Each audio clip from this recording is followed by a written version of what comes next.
aviation sector can be an engine of growth for any country. As the NDA government completes 2 years at the centre, let's evaluate the achievements and aspirations of the civil aviation sector in India. We have with us Civil Aviation Minister Shri Ashok Gajapati Raju. Thank you for your time, sir. Thank you. There has been much anticipation around the draft aviation policy, especially the 5x20 system, whether it's going to be cropped. So what are the major takeaways for the consumer, for the operator and for the government from this draft policy? You see, a policy necessarily has to have a direction, and a policy by nature is not truth for all time. Periodically it needs to be revised. Probably if the 3-year or a 5-year term is given to a policy, there will be some definiteness so economic activity can plan. Okay. So this is the basic thrust in which we are working at. Of course, the idea is regional connectivity. It has been promised politically in the manifesto of the BJP, and we want to translate that into reality. So that has generated a lot of excitement. Now people are somewhere, some confusion also has crept in. This 520 which you are talking about, it's nothing to do with connectivity within India. It has everything to do to fly abroad. 5 years and 20 aircrafts, that's what it means. Right. Now certain airlines have found the levels of comfort and would like it to continue. On international travel, a lot of our air service agreements are not performed in the field because airlines are sitting on what we call bilaterals, right. Whether it's public sector, whether it's private sector. So that sector also has to perform. It's not as if all foreign travel is profitable, all Indian travel is unprofitable. You have profitable routes everywhere, you have unprofitable routes everywhere, right. Whether within the country or without. So that's another angle. Then when there's a capacity restraint or a constraint on capacity, prices of ticketing, these things become a matter of concern. Right. But overall, we have done these analysis and we find that what we call higher pricing tickets are less than 2%, 1.7% or so. So where we realize that where competition exists, competition is taking care of prices of tickets. Where ticket pricing is going high, when capacity is added or advisories are given, they are responding. Right. But these are temporary measures. Right. So overall we would like to get this going, connectivity one, reasonably priced one. So that's why in the policy we were aiming for an hour of flying around 2,500 rupees. So that has excited the imagination of everyone. Right. So we'd like to translate it into reality. Right. And how soon is the policy going to be out, sir? Right now it is doing, I think, interministerial consultations are going on. So after that, I guess the cabinet note will get ready, because certain decisions in the past, like you talked about 520, this is a decision from the cabinet, right, of some particular point of time. So if we revise it, I understand the decision has to be revised by the cabinet, so it has to go there. Right. So that works on its own dynamics.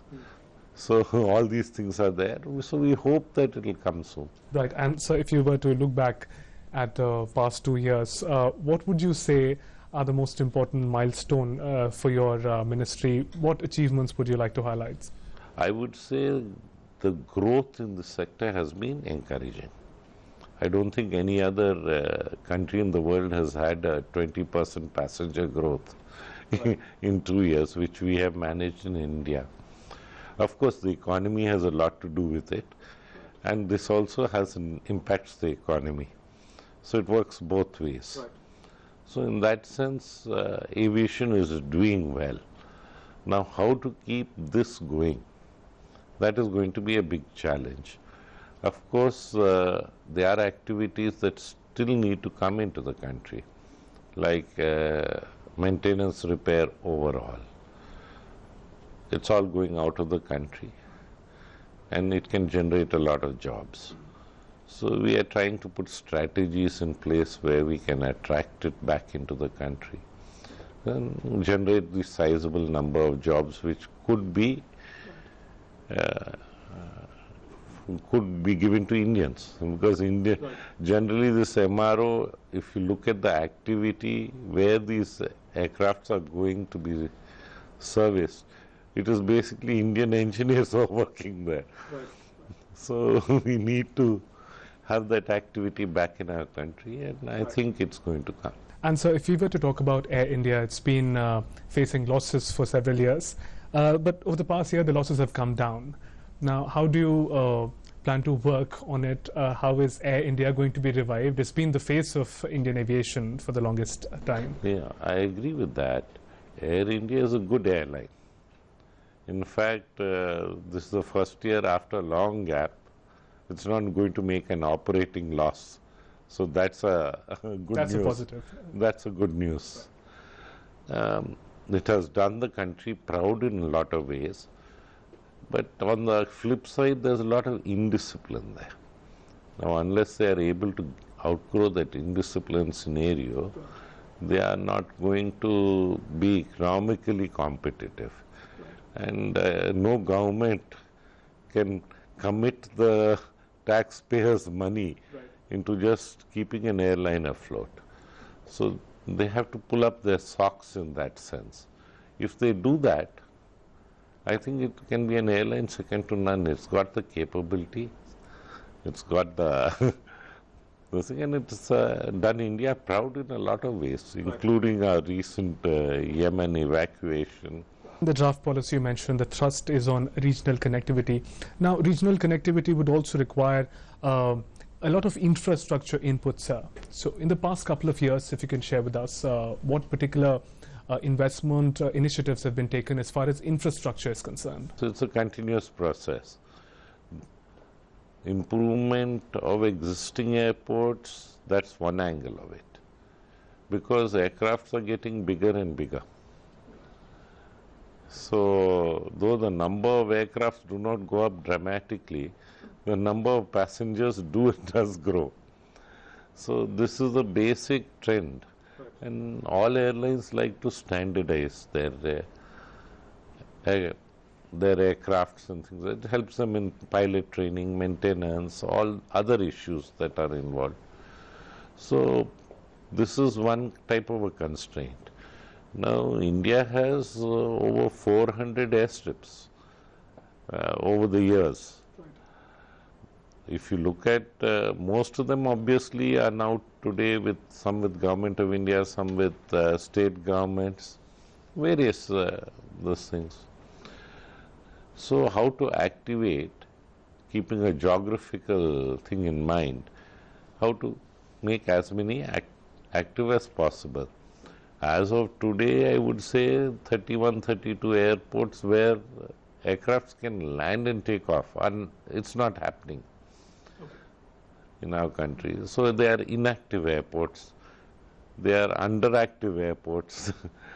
Congestion, of course, there are very few, like Mumbai, Delhi. They are the places where there's congestion. So that problem, but investments are consistent.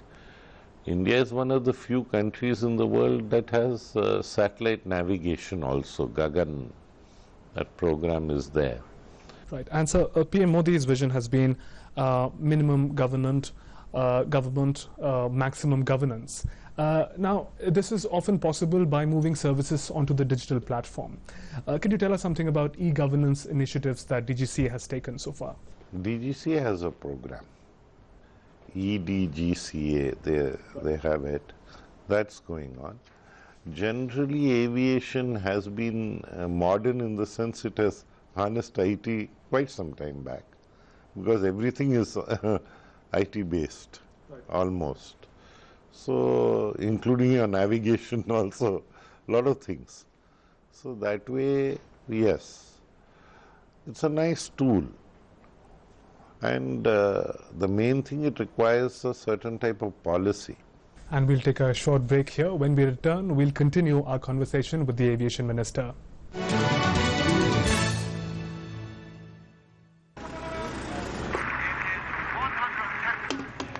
आप सबने दुनिया भर में क्या मिसाल बनाई है। जिस सफाई से आपने कचरा वहीं फेंक दिया। और मन्नू आंटी क्या कूड़ा फेंकती हैं। ओलंपिक्स की गोला फेंकने वाले भी शर्मा जाएं। और ये देखिए, लक्ष्मी भाभी की सफाई तो गांव-गांव में प्रसिद्ध है। हमारे सुखिया भैया मन की करते, जहां सोचा वहीं शौच कर दिया।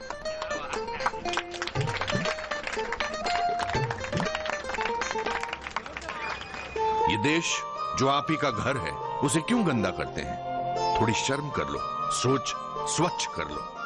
अगर एक बार 125 करोड़ देशवासी तय कर लें कि मैं गंदगी नहीं करूंगा, तो दुनिया की कोई ताकत नहीं है जो हिंदुस्तान को गंदा कर सकती है। स्वच्छ भारत, एक कदम स्वच्छता की ओर।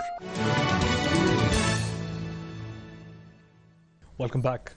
So if we were to talk about the budget allocation this year to the aviation sector, it has two sides. On the one hand, there is a commitment to develop non-functioning airstrips and airports. On the other hand, the excise duty on the fuel has been increased. So how do you see it for your sector, the budget allocation? See, India has always, ATF has always been higher taxed than the rest of the world and higher priced. So in that sense, though one would want it to be low, it's going to be higher. And but it is in a level, at a level which was lower than what it used to be.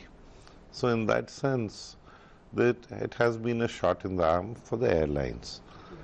Of course, taxation angles, if one looks at, like some state governments have brought down the taxes, the VAT on ATF, and they have gained in numbers of what do you call it, airlines using that airspace and those airports. There are some that say, no, this is a rich man's domain and it should be taxed. Like our Delhi government, 20 to 25% they've increased. So like that, people have increased. But India is basically a federal country. And where taxation is low, airlines would like to move because it means that, because it's their operating costs, it works out to be close to 40%. ATF fuel. So they will like a place where they can still make money. Right. So you mentioned that India is a federal country. If you talk about cooperative federalism, how has your experience been in the past couple of years interacting with states and pushing your policies? We have been requesting states to be, as what I term, aviation friendly. And some of them have come on board. Some of them haven't. But it's okay. Those who have do benefit. So you worked with the Vajpayee government and you now in the Modi government. What difference in the leadership do you find in both these leaders? Both the leaders are people of stature. They both had a clear mind. You see, when you are got confused mind on top, confusion gets confounded. So when you have clear minds, things work. And both have had clear minds. Probably Vajpayee was, in today hindsight, more of the old school, you can say, while Modi ji is more in the modern sense. He would, these are the differences. Right, sir. And if you can share with us the broad objectives that you have for the coming years as far as the aviation sector is concerned. There are a lot of investment likely to come into the sector because this is basically, the airports are infrastructure. Right. So we anticipate about 12 to 15,000 crore investments in the next 5 years in this sector, coming both from the private sector and of course AAI also. So all put together, we expect it. Some of the state governments are also promoting greenfield airports. So where it gets promoted, the states will also be participating. So when everyone works together, things become easier. Right. And sir, talking about investment, FDI in particular, we see the scope for 49% investment so far. FICCI has been proposing 100% investment, FDI. How do you see it? What percentage do you think would be good to continue the momentum of the growth of the aviation sector in the country? You see, aviation sector investment is one thing, regulation is another. Right. Now the regulation part of it is totally Indian. So basically our finance department will ultimately, they will take a call on that. What is the right place to allow?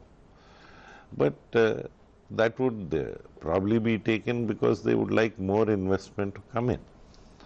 And India needs more aircrafts, needs different types of aircrafts also. We need also small aircrafts, and small aircrafts means higher cost. So otherwise our regional connectivity is not going to work the way we want it to work. So we need to balance everything. Right. So if we were to talk about the flagship program of the NDA government, whether it's Make in India or Skill India, in what way is the aviation sector contributing to it, and what way do you think it can benefit from these core programs? You see, now skilling is an important thing. Whether it's pilot, cabin crew, maintenance crews, they are all skilled work. Training is important. We have training institutes within India, both in private and in the public sector, governmental things also. So all our training, in the training angle, we need to rise to our potential, the optimum levels of utility. Private sector is already at it. We find underutilized capacity within government, within our public sector. So we need to step that up. Right. So along with the manpower, sir, do you think in the area of technology, we can also make some strides in the coming years? Yeah, definitely. Definitely. And do you think that's important, that the manufacturing sector in India grows in a manner that the aviation sector gets supported? Yeah, for us the first thing would be trying to bring back maintenance, repair and overhaul. It would mean as a first step to bring maintenance, repair and overhaul activity into the country. That could be as far as manufacturing is concerned. Skill, yes. We need to rise to utilizing the existing capacities, adding more capacities, and probably India can be the training ground for the world. Right, so from India being the training ground, if you talk about climate change issues in the Paris summit, we saw India taking leadership role, leading the world as far as climate change issues are concerned. Now, Kochi has become a totally solar-operated airport. What other initiatives are in the pipeline, sir, in the aviation sector vis-a-vis climate change, global warming issues? You see, Kochi has shown the way. Right. 12 megawatts installed capacity they're going in. And now, if you look at it today, even Delhi has 5 megawatts. Then AAI is not left far behind. They are also having a program and catching up. So, clean energy is required. Particularly, aviation is a little bit of a polluting activity, if you ask me. It is, of course. So, at least the other energies which can be clean energy, and if they are used, to that extent it's good. So I guess almost quite a few airports, they will be able to put in probably, if not like Kochi, at least 5 megawatts, 3 megawatts, things like that, those capacities. But that on 100 airports will mean something. So it will have a multiplying effect. So if we were to talk about the common man, what people-friendly measures have been taken by DDCA in these couple of years in particular? You see, all airports have to be physically challenge friendly. All airlines have to cater to them. Age is one concern, because aged people also travel. Of course. So all these angles of it, India is second to none in the world. And the complaint redressal mechanisms that have been put into place and fine-tuned are very interesting.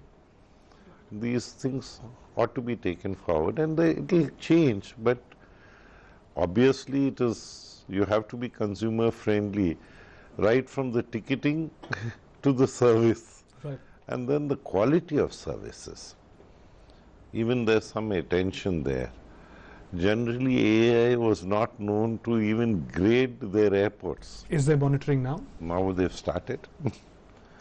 Because it's not only grading the service for a private this thing. So they have started that. So that's good. Right. So if we were to talk about Indian Railways, one of the ways in which it earns most part of its revenues is through freight, through cargo transportation. If we talk about the airline sector, you did mention about cargo. In what way is it being emphasized? Because in railways, as we see that the freight transport helps subsidize the passenger fares. What kind of policy do you think can be taken up in the airline sector? You see, the biggest airline in the world is a cargo airline. Correct. And then if you look at around in Europe, Lufthansa, which is a good passenger airline, is now doing a lot more cargo. India cargo is minuscule. I think one of the mindset is we are thinking of it as to be exporter out of the country alone. There are only 2 freighters registered with the DGCA, Indian. So India has a lot of potential. Not only for export out of the country, because of our agri-climatic zones, our temperature sensitive goods, Right. e-commerce is increasing. So this is a method of transport. Now airport is is an infrastructure. It's like a road. You run a truck on it, you run a bus on it, minivan on it, anything you can run. So how you utilize it is the question. For us, in India, one of the restraints was what we call the dwell time. So efforts are going to bring down the dwell time, Right. so that economic activity does happen. So this dwell time is our concern. Like this, we are trying to identify what areas we have to address ourselves to, even if it is not directly with aviation, because dwell time will have a lot to do with immigration, with customs, with all this type of thing, with taxes. So, but we, as a nodal listing agency, we have to push it with them. We have to bring it to reasonable levels. Then this air freight transit areas. There are lots of areas which are in proximity to airports, where in many countries, they have this air freight stations. So we need to have those also. So like that, we need to evolve, we need to grow. And probably today we are primarily passenger aviation within the country. So if freight also grows, it contributes to the economy. So it's good. Right. So as and when the new policy comes into place, how do you see it opening up the market for new players, both in domestic and international airlines? You see, there is a growth. Now, if we try to sustain the growth, that is good. Then try to spread out to areas which are unserved. Because we are a big country, we need that. Right. Would Northeast be one of the focus areas, sir? Because Northeast will always be a focus area, because there are other angles they are very difficult in transporting. Their road connectivity, the rail connectivity, all this is low. So the practical way is to fly. Flight. Yeah. But then flight is higher cost. So there's a trade-off that has to happen. So anyway, it will find its own level. We have put up hangars in Guwahati. We are trying to motivate airlines to have a night halt in Guwahati. Because if they have that, by default you get a late night and an early morning flight. And the early morning flight, because the sun comes up earlier, is very helpful for their connectivity. So this is the type of thing. So we have put up hangars in Guwahati. We have incentivizing them, saying that any airline that comes, okay, we will not charge you for a X period of time, like 6 months, things like that. So we are trying our best. Let's see where it takes us. The past few incidents of terrorist attack or hijack has involved compromise in airport security across the world. We talk about Egypt or we talk about Brussels. In what way is your ministry looking into the security aspect of the sectors? Indian security is by and large good. It's dynamic. They have categorized our airports and they have continuous drills. And it's a continuous process. They keep, like Bureau of Civil Aviation Security, it's a full-time job. Any incident anywhere in the world, they look into their research and threat perceptions come in. So this keeps going on. I wish it wasn't at those levels because security can become obtrusive also. But security has to be meaningful and we have to go ahead. Life has to be normal. Right. And so finally, if you can share your vision for the coming years once again for the aviation sector in India, particularly against the global aviation industry. Well, if you look at it globally, India is growing at a faster pace. And I guess we have the space and the manpower that can make it happen. And India can be one of the biggest aviation markets in years ahead, if you look at. If it is planned properly, worked at, it can happen. So I think we should aim at it. Right, Mr. Gajapati Raju, thank you very much for your time. It was a pleasure speaking with you. Thank you.